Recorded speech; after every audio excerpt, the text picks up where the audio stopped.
brought to us by ABC News 4's channel. Be sure to check out the description below and give them the credit that they deserve. Captured on body camera. You just I know what you picked up. I know what you picked up over there, okay?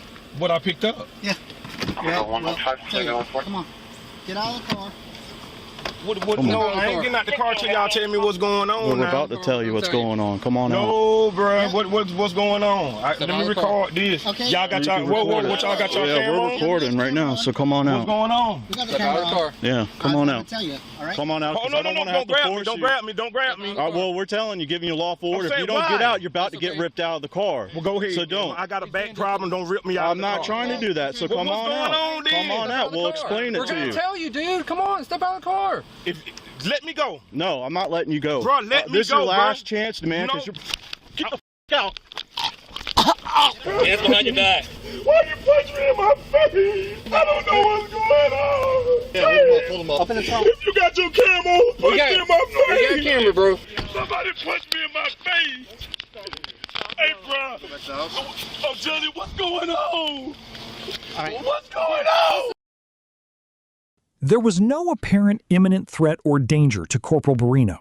That line is not from a protester. It is not from a lawyer. It is from the Somerville Police Department's own separation form, the paperwork they filled out when they fired one of their own.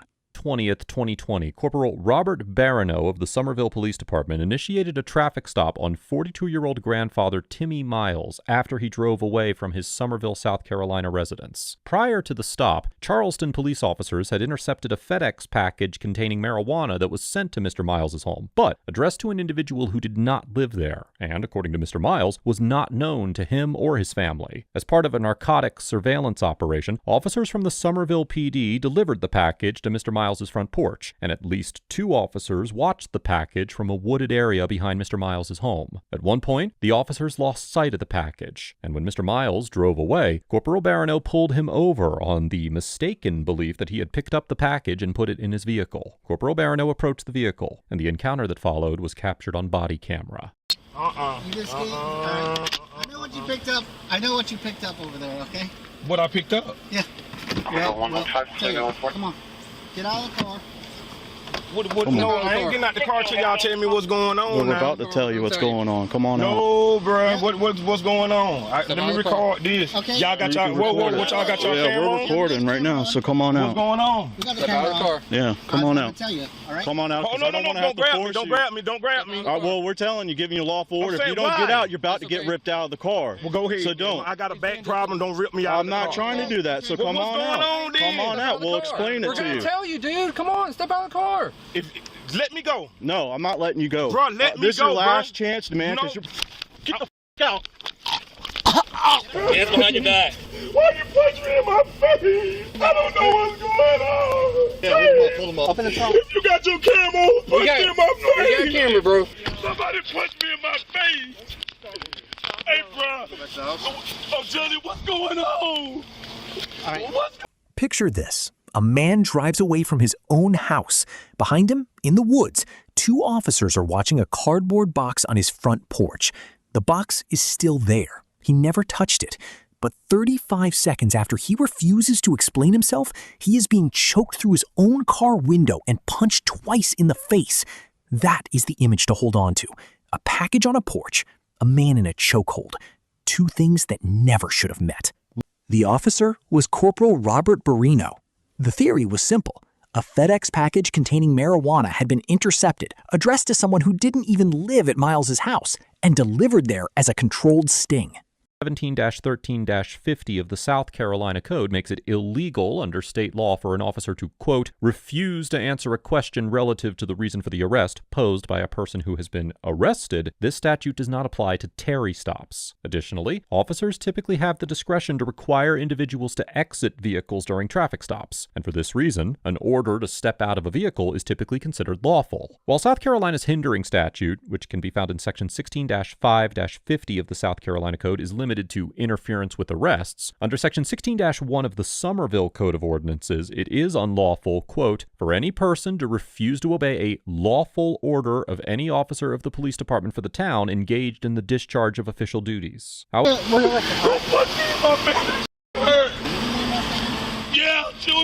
sure do. My face is hurt, man. Somebody punch me. I'm a good citizen. Punch me. You thought I was going to 300, but we're getting off. It's still there. Yeah, we have to make sure that if we're not, we don't have anything. They lost sight of the box, and this car left. We stopped it. He didn't want to get out. We had to extract him. It's not there. Yeah. Yep. Someone sit on the house? We got them lookers. Still on the porch. Resisting. Oh, mother. Man, y'all get these It's on the porch. Officers watched from the woods. They lost sight of the box. Miles drove off. Barrino pulled him over. On a guess. Somebody. And there you go. I ain't going nowhere. Somebody punched me in my face, but that hurt for real though. Somebody hit me hard too. Somebody going to jail for real behind this. Anybody get it? Still sitting. You want to search it? What? His car? Yeah. Continue research. I mean, we'll get a dog, because right now he's going to say no. He didn't pick up the package. So let's get a dog, make sure there's probable cause. We search the car. I already pumped the trunk for safety. Come on, man. I want everybody car. Everybody car. Hey, you brave cat. With all shit on, you real brave to be punching on, choking people, man. You wrong. You had no business choking and pulling on me like that. I would have complied only if you'd have let me know what the was going on. I come out my yard, everybody swarming me and punching me and throwing me on the ground. That's ruthless, that's thuggish. And y'all call us mother. Miles didn't get out right away. He asked why. He asked to keep recording. That's it. No threats, no weapon, no sudden movement. And for that, Barrino grabbed him by the throat, pulled him from the car, and struck him in the face twice. Here's the ticking clock question. What happens in the 15 to 30 seconds after a man asks what's going on and doesn't get an answer?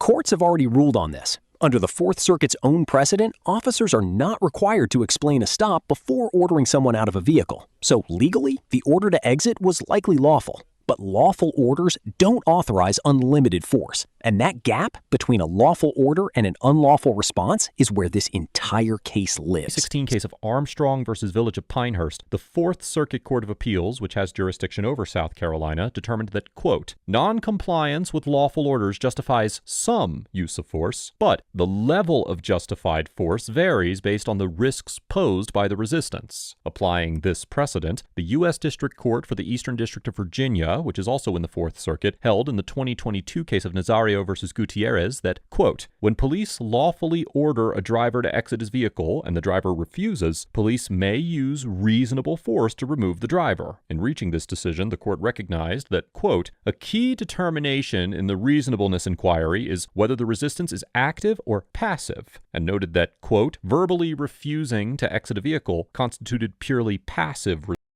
Federal courts in this same circuit have drawn a hard line here. In Wilson v. Painter, a single punch after repeated noncompliance was enough to strip an officer of qualified immunity. Barrino delivered 2 punches after only 1 refusal with no threatening movement at all. Before we go deeper into what the documents actually show, make sure you're subscribed to Police Misconduct Case, because we don't just cover the story, we follow the evidence. The man was Timmy Miles, 42 years old, a grandfather, stopped on August 20th, 2020 in Summerville, South Carolina. Resistance. Interestingly, we explored the interaction involved in the Nazario case in a previous episode of ATA, and I've included a link to this episode in the description down below if you're interested in learning more. In the present situation, even if a court concluded that Corporal Barrino had the legal authority to forcibly remove Mr. Miles from the vehicle, given the entirely passive nature of his resistance, Mr. Miles has a legitimate claim that the type of force employed was excessive and constitutionally unreasonable. In the 2008 case of Cleary versus Green, the U.S. District Court in Maryland, which is also in the Fourth Circuit, held that an officer did not use excessive force in physically removing an individual from a vehicle when she was spun around and slammed against the vehicle several times. However, the court justified this decision by arguing that the officer ceased the use of force once the individual was in handcuffs, and that he did not punch or slap her, implying that such a use of force would be excessive. Additionally, in the 2020 case of Wilson versus Painter, the U.S. District Court Court for the Eastern District of Virginia denied qualified immunity to an officer who delivered a single, closed-handed strike to the face of an individual who failed to comply with 4 orders to exit his vehicle. And in a 2021 case by the same name, the Fourth Circuit Court of Appeals affirmed the denial. In support of its decision, the district court noted that no more than 15 seconds elapsed between the first command to exit the vehicle and the punch, that the officer blocked the driver from exiting the vehicle by situating himself between the open door of the vehicle and the driver, and that although the driver did not immediately comply with the officer's orders, he did not undertake any threatening or evasive movements. Now, while Corporal Barrino waited about 35 seconds before employing force and did not appear to block Mr. Miles's, the package was still on the porch. They knew it. And still, they kept Miles in handcuffs, called in a canine unit, and had the dog sniff his car. The dog did not alert. No drugs. So they searched anyway. His trunk, his notebooks, his folders, after Miles clearly and repeatedly said no. He would have a strong argument that Corporal Barrino used constitutionally excessive force against him. Please, then I'm paying my tax if you would. But you told me you wanted to But can I get some medicine to Yes. ambulance? Yes, I ma'am. want to get my dog pregnant because I got punched real freaking hard in my face. You know that's wrong. Come on, man. Come on. No. You refused to get out of the car. Refused to get out of the car. I went like, oh, this man grabbed me first. I said, why are you grabbing me? I got a right for my rights now. Come on now. You behind me. I did the right thing. I stopped. And then you ordered me to get out the car for what? This man choking me and punching me. 907 North people that died over choking. Well, the good news is that you're alive and you're kicking and You ain't no business choking me, bro. For choking me, you going down. You ain't had to put your hand on my neck. It ain't that serious. For whatever you looking for, bro. Miss Moses, this is what you're doing. We're waiting for a canine. Where's the search for? If that dog. Where's the search for? I do not want a search on my car. I do not allow a search on my car. No. I do not conduct a search on my car. See what you looking for. Yeah, they called him. This is to do with the trunk open, but we thought there was a package in there. Who, the driver or you guys? We did. It was supposed to be a controlled delivery. Gotcha. Yeah, if we can get that trunk closed for him.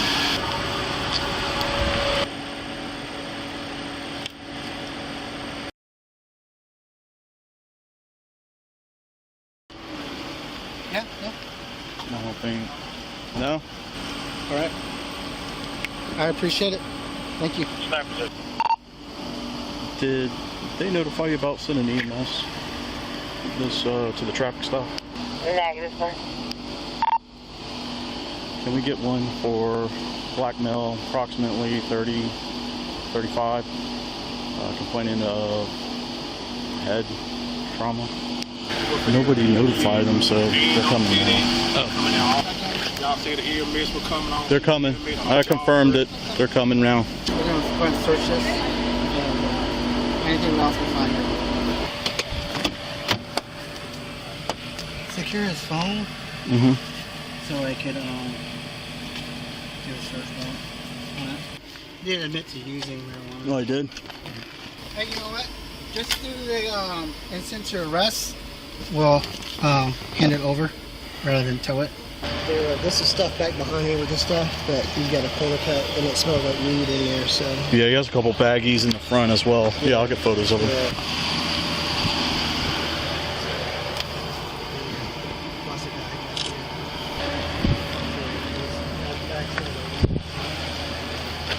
We're going to charge them and release the car to mom. No apparent imminent threat or danger. That phrase again, because it is the exact phrase Somerville's own department used to fire him. Then came the search for justification. The Supreme Court has been direct about this. A vehicle can be searched without a warrant only with probable cause or consent or specific exceptions tied to an arrest. None of those applied here. No contraband smell, no dog alert, no consent. They searched it regardless and found nothing but an empty baggie and a bottle of prescription medicine. In previous episodes of ATA, the Supreme Court held in the 1983 case of United States v. Place that a canine sniff does not constitute a quote-unquote search for Fourth Amendment purposes. And in the 2005 case of Illinois v. Caballes, the court determined that, quote, A dog sniff conducted during a lawful traffic stop that reveals no information other than the location of a substance that no individual has any right to possess does not violate the Fourth Amendment. However, the Supreme Court clarified in the 2015 case of Rodriguez versus the United States that officers cannot extend a traffic stop beyond the time needed to handle the matter for which the stop was made to conduct a dog sniff without independent, reasonable, articulable suspicion of it. For instance, as the Supreme Court explained in the 1996 case of Pennsylvania versus LeBron, quote, if a car is readily mobile and probable cause exists to believe it contains contraband, the Fourth Amendment permits police to search the vehicle. Although the Fourth Circuit Court of Appeals held in the 2002 case of U.S. versus Sheets that the odor of marijuana gives officers probable cause to search a vehicle. No apparent imminent threat or danger, and yet the search continued anyway. The paperwork tells the rest. Somerville's own internal review stated that Barrino, utilizing a closed fist and striking the subject in the face, was not justifiable, not objectively reasonable, and was a violation of department policy and state law. Their words, not a lawsuit's words, the department's own termination record. Barrino was fired. As the Supreme Court explained in the 2011 case of Davis versus the United States, is limited to situations where, now quoting, the arrestee is within reaching distance of the vehicle during the search, or if the police have reason to believe that the vehicle contains evidence relevant to the crime, and the officers did not appear to have probable cause that any evidence was in the vehicle, having already determined that the package was still on the porch. That medicine bottle right there also belongs to him. I didn't do the trunk yet. I think the city wants to leave it alone. Okay. Once EMS arrived, Mr. Miles was taken to the hospital by ambulance, and after receiving treatment, he was officially arrested. According to a lawsuit Mr. Miles filed regarding the encounter, he was originally charged with possession with intent to distribute marijuana under South Carolina state law and disobeying a lawful order of police in violation of Section 16-1 of the Somerville Code of Ordinances. But both charges were later dismissed. However, publicly available court records only list the drug charge, which was dismissed on January 19th, 2021. Less than 2 weeks after the encounter, Corporal Barrino was terminated from the Somerville Police Department due to his actions during the stop. According to a so-called separation due to misconduct form completed by department representatives, quote, Corporal Barrino can be seen on video striking the defendant in the face twice. And, now quoting again, another detective can be seen grabbing Corporal Barrino's arm in what appears to be an attempt to prevent him from delivering more fist strikes to the man's face. The form concluded that, quote, there was no apparent imminent threat or danger to Corporal Barrino or to the other officers on scene, and that, now quoting again, Corporal Barrino utilizing a closed fist and striking the subject in the face was not justifiable, was not objectively reasonable, and was a violation of department policy and state law. On Friday, October 29, 2021, former Officer Barrino was arrested and charged with third-degree assault and battery against Mr. Miles, and on September 1, 2022, Judge Ryan Templeton found him guilty after a bench trial, sentencing him to time served. On August 19, 2022, Mr. Miles filed lawsuits stemming from his encounter with Corporal Barrino in both. Then, in October 2021, he was criminally charged with third-degree assault and battery. In September 2022, a judge convicted him after a bench trial. He was sentenced to time served. No apparent imminent threat or danger, the phrase that ended his career and then followed him into a courtroom. Miles filed civil lawsuits in both state and federal court. He dropped the state case in 2023 to focus on the federal one, which, as of the most recent public filings, remains open, delayed by unrelated personal circumstances on the legal team's side. So this story doesn't have a final chapter yet. It has a conviction, it has a termination, it does not yet have a resolved civil verdict. Here's what's left unanswered. The officers who stood by, who watched the chokehold and did nothing to stop it until one of their own colleagues physically pulled Barrino back, none of them were named in the department's public misconduct filing. Somerville's own separation form is publicly available through South Carolina court and personnel records. Corporal Barrino and the other Somerville officers involved in this encounter get an F for using clearly excessive force against a non-violent citizen, moving forward with Mr. Miles' arrest after discovering that they were mistaken about the location of the package of marijuana, and illegally searching his vehicle in an apparent attempt to find any reason to legitimize his treatment. Although Corporal Barrino's violent behavior was likely both unconstitutional and criminal, the other officers ignored and thereby implicitly condoned his conduct or attempted to justify it, with one officer even telling Mr. Miles Miles, quote, "The good news is that you're alive." In addition to the egregious use of force against Mr. Miles, the officers continued to detain him in handcuffs after learning that they were mistaken about the basis of the stop. And, despite Mr. Miles's clear denial of consent and the lack of a lawful exception to the warrant requirement, they searched every part of his vehicle for anything that could potentially justify arresting him. When they found nothing illegal, the officers resorted to taking photos of empty plastic bags and a bottle of prescription medication as so-called evidence. On the whole, this encounter shows an alarming lack of integrity on the part of all of the officers involved. And although I applaud Corporal Barrino's termination from the Somerville Department, I believe an investigation into the conduct of the other officers who played a role in this incident is warranted.